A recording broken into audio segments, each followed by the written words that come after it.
بمناسبة اليوم العالمي للمرأة الكادحة لعام 2024 نحيي كافة النساء الكادحات والمناضلات في السجون اللواتي يناضلن ويقاومن بشكل دؤوب ويقومن بالأنشطة العالمية والدفاع عن النفس في كافة ميادين الحياة. إن النضال النسوي مستمر منذ التاريخ وحتى يومنا هذا دون انقطاع، من روز إلى ساكنة جونسز، آرين ميركان، وصولا إلى ريحان شاويش، يسرى درويش، زلال زاغروس، وساري خان ديلسن. في شخص رفيقاتنا في القضية نستذكر كافة المناضلات الشهيدات اللواتي ناضلن بلا هوادة وضحين بأرواحهن يتصدن للنظام السلطوي الجنسوي المعادي للمرأة. ونجدد عهدنا مرة أخرى بأننا سوف نحقق آمالهن. إن مسيرتنا النضالية الطويلة هذه التي تخوضها النساء من أمريكا اللاتينية وجنوب إفريقيا وأوكرانيا والشرق الأوسط كأفغانستان وغزة والسودان واليمن وأنقرة وطهران وبغداد ولبنان وسوريا، وخاصة في كردستان ضد الأنظمة الفاشية والاستبدادية ودولة الاحتلال القومي الرأسمالية المحلية والعالمية، من أجل حماية هويتها وإنجازات ثورة المرأة وإفراغ مخططات العدو ضد المرأة من محتواها في كل مكان في العالم.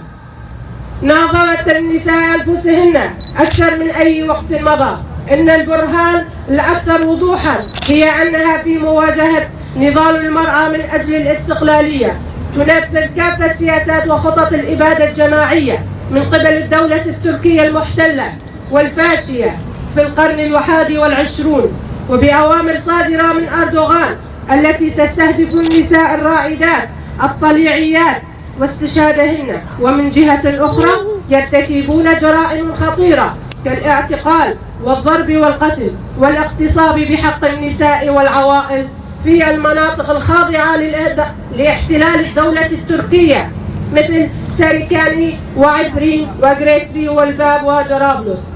كما يقومون بقصف كل مناطق شمال وشرق سوريا بطائراتهم المسيرة وإخراج البنى التحتية عن الخدمة، مما أدى إلى إصابة واستشهاد عدد من النساء والأطفال. في شمال وشرق سوريا تمكنت المرأة ضمان وجودها وهويتها بثورة المرأة، وكذلك استطاعت المرأة في شمال وشرق سوريا أن تكون ثابتة بإصرارها في مواقفها ضد جميع أنواع الإبادة الجماعية السياسية والاقتصادية والثقافية والاجتماعية بقوتها وتنظيمها. وكذلك كان لها دورا موقفا ضد هجمات الدولة التركية المحتلة، وكان لها دور مهم جدا ووجهة نظر بديلة لتنظيم الذات في الإدارة الذاتية ضد هجمات التمييز الجنسي والاجتماعي. ومن 129 امرأة اللواتي استشهدن في سبيل النضال من أجل المساواة والعدالة إلى شيرفين روزان وبريفان ستتضمن فلسفة المرأة الحياة الحرة الثورية الاجتماعية. ونحن كمنصة التنظيمات وحركات النسوية في شمال وشرق سوريا ننطلق اليوم حملة 8 آذار لعام 2024 تحت شعار بإرادة المرأة الحرة ننهي سياسات الإبادة الاحتلال العزلة. ستستمر حملتنا من 24 شباط إلى 8 آذار.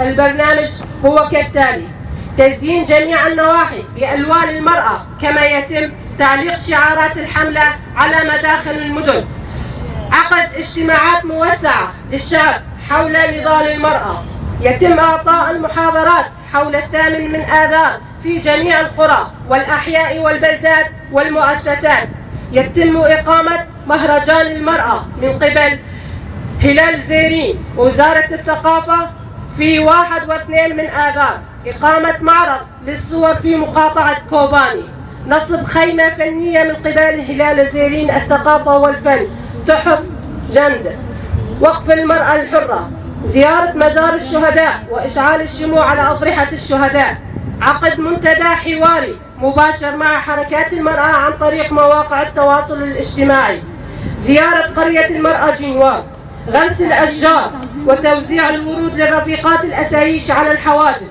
إقامة معرض لصور الشهيدات والتعريف بحياتهن ونضالهن، عقد محاضرات حوارية من قبل مجلس المرأة في بيدة على مستوى سوريا في 5 آذار، عقد منتدى حواري في مقاطعة كوباني، عين عيسى، حسكة، قامشلي والرقة في 3 آذار، وافتتاح دورة خاصة للرجال في كل النواحي على مدى 3 أيام.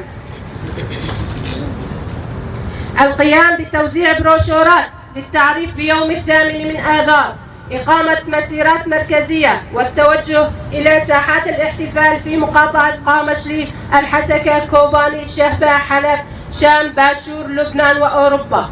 14 استمرار حملة البيئة. 15 القيام بزيارة النساء المسجونات وإعطائهن محاضرة عن تاريخ هذا اليوم. 16 القيام بحملة هاشتاج عن طريق مواقع التواصل الاجتماعي. 17 مسيرة مركزية في 7 آذار بقيادة اتحاد النساء السرياني. 18 ورشات عمل للنساء في الداخل السوري عن أهمية يوم المرأة العالمي.